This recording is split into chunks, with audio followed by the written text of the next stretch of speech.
ಮಾತಾಡೋದಕ್ಕೆ ತಮಗೆ ಮೊದಲನೇ ಸ್ವಾಗತ, ಧನ್ಯವಾದಗಳು ಸರ್. ಈ ಕೆರೆ ಬಸಾಪುರ ಕೆರೆ ಬಗ್ಗೆ ತಾವೇನು ಹೇಳ್ತೀವಿ? ಇದೊಂದು ವಿಶೇಷ ಮತ್ತು ವಿಚಿತ್ರವಾದ ಜಾಗದಲ್ಲಿ ನಾವಿದ್ದೀವಿ. ನಮ್ಮ ಮುಂದೆ ಬಸಾಪುರ ಕೆರೆ ಇದೆ.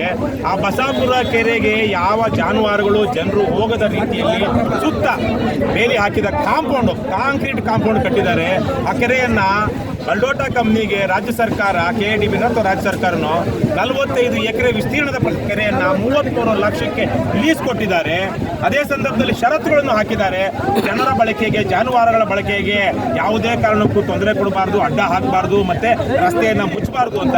ಆದರೆ ಇವತ್ತು ಅವರು ಇಡೀ ಕೆರೆ ಸುತ್ತ ಕಾಂಪೌಂಡ್ ಹಾಕೊಂಡು ಯಾರು ಒಳಗಡೆ ಹೋಗದೇ ಇರೋ ಹಾಗೆ ಮಾಡಿದ್ದಾರೆ. ಆದರೆ ಆ ನಿರ್ಬಂಧಗಳನ್ನು ತೆರವು ಮಾಡದೆ ನಮ್ಮ ಜಿಲ್ಲಾಡಳಿತ ಬಹುಶಃ ಬಲ್ಡೋಟದವರ ಹತ್ರನೋ ಅಥವಾ MLAಗಳ ಮಾತು ಕೇಳಿಕೊಂಡು ಅವರು ತಮ್ಮ ಕಾನೂನು ಬದ್ಧವಾದ ಕೆಲಸವನ್ನ, ಕರ್ತವ್ಯವನ್ನು ನಿರ್ವಹಿಸೋದಕ್ಕೆ ಸೋತಿದ್ದಾರೆ. ಇವತ್ತು ಅದೇ ಜಾಗದಲ್ಲಿ ಜುಲೈ 21 ಇವತ್ತು ರೈತ ಹುತಾತ್ಮ ದಿನಾಚರಣೆ. ಇಂತಹ ಜಾಗದಲ್ಲಿ ಬಡಗುಪುರ ನಾಗೇಂದ್ರ ಅವರು ಮತ್ತು ಚಾಮರಸ್ ಮಾಲಿಕ್ ಪಾಟೀಲ್ರು ನಮ್ಮ ಕರ್ನಾಟಕ ರಾಜ್ಯ ರೈತ ಸಂಘದ ಒಂದು ಹುತಾತ್ಮ ದಿನಾಚರಣೆಯನ್ನು ಇದೇ ಜಾಗದಲ್ಲಿ ಮಾಡಬೇಕು ಅಂತ ಹೇಳಿ ಅದು ಮೇ 5ನೇ ತಾರೀಕಿನೇ ಸರ್ಕಾರಕ್ಕೆಲ್ಲ, ಜಿಲ್ಲಾಧಿಕಾರಿಗಳಿಗೆಲ್ಲ ಪತ್ರ ಕೊಟ್ಟಿದ್ರು. ಅದು ತೆರವು ಮಾಡದೇ ಇದ್ದಿದ್ದಕ್ಕೆ, ಜನರ ಬಳಕೆಗೆ ಅಥವಾ ಜನರಿಗೇನು ಮುಕ್ತವಾಗಿ ಇಡಬೇಕಾಗಿತ್ತು ರಸ್ತೆ, ಅದನ್ನು ಮಾಡದೇ ಇರೋದಕ್ಕೆ ಅವರು ಇವತ್ತು ನಾವು ನಮ್ಮ ಕಾನೂನು, ನಮ್ಮ ಹಕ್ಕುಗಳೇನಿದೆ ಅದನ್ನು ಬಳಸಿ ಅಲ್ಲಿ ಕೆರೆಗೆ ಹೋಗೋಣ ಅಂತ ಹೇಳಿದ್ದಕ್ಕೆ ಕರ್ನಾಟಕ ರಾಜ್ಯ ರೈತ ಸಂಘದ ಅನೇಕ ವಿಶೇಷವಾಗಿ ರೈತ ಮಹಿಳೆಯರು ಅದಕ್ಕೆ ಇವತ್ತು ಕೆರೆಗೆ ನುಗ್ಗಿ ಆ ಜಾಗಕ್ಕೆ ಹೋಗಿ ಇದನ್ನು ಕಾಂಪೌಂಡನ್ನು ತೆರವು ಮಾಡಿ ಇವತ್ತು ಕೆರೆಗೆ ಹೋಗಿದ್ದಾರೆ. ಹಾಗಾಗಿ ನಾನು ಕರ್ನಾಟಕ ರಾಜ್ಯ ರೈತ ಸಂಘದ ಈ ಹೋರಾಟಕ್ಕೆ ಅಭಿನಂದಿಸ್ತಾ, ಬಡಗುಪುರ ನಾಗೇಂದ್ರ ಅವರು ಮತ್ತು ಚಾಮರಸ್ ಮಾಲಿಕ್ ಪಾಟೀಲ್ ಬಹಳ ಒಳ್ಳೆಯ ಕೆಲಸವನ್ನು ಮಾಡಿದ್ದಾರೆ. ಇಂತಹ ಜನರ ಸ್ವತ್ತುಗಳನ್ನು, ಜನರ ಮಾಲೀಕತ್ವದಲ್ಲಿರಬೇಕಾದಂಥ ಸ್ವತ್ತುಗಳನ್ನು ಖಾಸಗಿಯವರಿಗೆ ಮಾರ್ಕೊಂಡಿರುವಂಥ ಸಂದರ್ಭದಲ್ಲಿ ಆ ಎಲ್ಲ ಸ್ವತ್ತುಗಳನ್ನು ಜನರಿಗೆ ಮರುವಶಪಡಿಸಿಕೊಳ್ಳುವಂಥ ಎಲ್ಲ ಹೋರಾಟಕ್ಕೂ ಕರ್ನಾಟಕ ರಾಷ್ಟ್ರ ಸಮಿತಿ ಪಕ್ಷ ಇರುತ್ತೆ ಅಂತ ನಾನು ಈ ಸಂದರ್ಭದಲ್ಲಿ ಮನವರಿಕೆ ಮಾಡ್ಕೊಂಡು ಬಯಸ್ತೀನಿ. ಇನ್ನೊಂದು, ಇದೇ ಸಂದರ್ಭದಲ್ಲಿ ಬಿಡದಿಯಲ್ಲಿ 7,500 ಎಕರೆ ಫಲವತ್ತಾದ ಭೂಮಿಯ ಭೂಸ್ವಾಧೀನ ನಡೀತಾ ಇದೆ.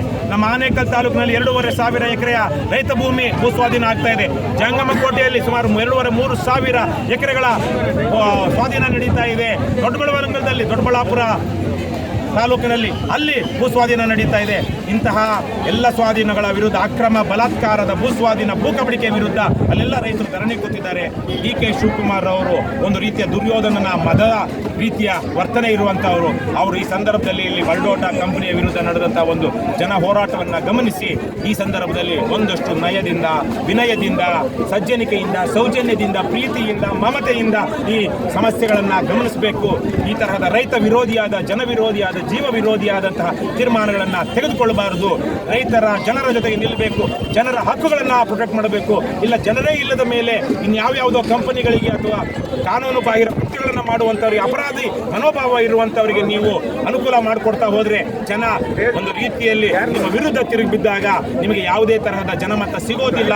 ಮತ್ತೆ ಜನಮತ ಸಿಗದೇ ಇದ್ದಾಗ ನೀವು ನಗಣ್ಯರಾಗ್ತೀರಾ. ಮತ್ತೆ ಇಲ್ಲಿ ತನಕ ನೀವು ಮಾಡಿರುವ ಕೆಲಸವೆಲ್ಲವೂ ಜನ ವಿರೋಧಿಯಂತೆ ಸಾಬೀತಾಗುತ್ತೆ ಅಂತ ಈ ಸಂದರ್ಭದಲ್ಲಿ ನಾನು DK ಶಿವಕುಮಾರ್ ಆದಿಯಾಗಿ JCB ಅಂತ ಏನಿದೆ ಕರ್ನಾಟಕದಲ್ಲಿ, JDS, ಕಾಂಗ್ರೆಸ್, BJP, ಇವತ್ತು ಕಾಂಗ್ರೆಸ್ನವರಿದ್ದಾರೆ. ಹಿಂದೆ ಇದ್ದ BJPಯವರು ಕುಮಾರಸ್ವಾಮಿ ಅವರು ಕೊಟ್ಟಿರೋದು ಇದೆಲ್ಲ, ಈ ಭೂಮಿಯನ್ನೆಲ್ಲ ಬಲ್ಡೋಟದವರಿಗೆ. ಹಾಗಾಗಿ ಇವರೆಲ್ಲ ಕಳ್ಳರು, ಕದಿಮ್ರೆ, ವಿರೋಧ ಪಕ್ಷದಲ್ಲಿರೋ ನಾಟಕ ಆಡ್ತಾರೆ. ಮಿಕ್ಕಿದಾಗೆಲ್ಲ ಬಾಯಿ. ಇಂತಹ ಭ್ರಷ್ಟ, ದುಷ್ಟ, ನೀಚ ರಾಜಕಾರಣವನ್ನು ಬದಿಗಿಟ್ಟು ಪ್ರಾಮಾಣಿಕವಾದ ಜನಪರವಾದ ರಾಜಕಾರಣವನ್ನು ಅವರು ಮಾಡಲಿ, ಜನಪ್ರೀತಿಯನ್ನು ಗಳಿಸಲಿ ಅಂತ ಹೇಳಿ ನನ್ನ ಸಂದರ್ಭದಲ್ಲಿ ಕೈ ಮುಗಿದು ಮನವಿ ಮಾಡ್ತೀನಿ.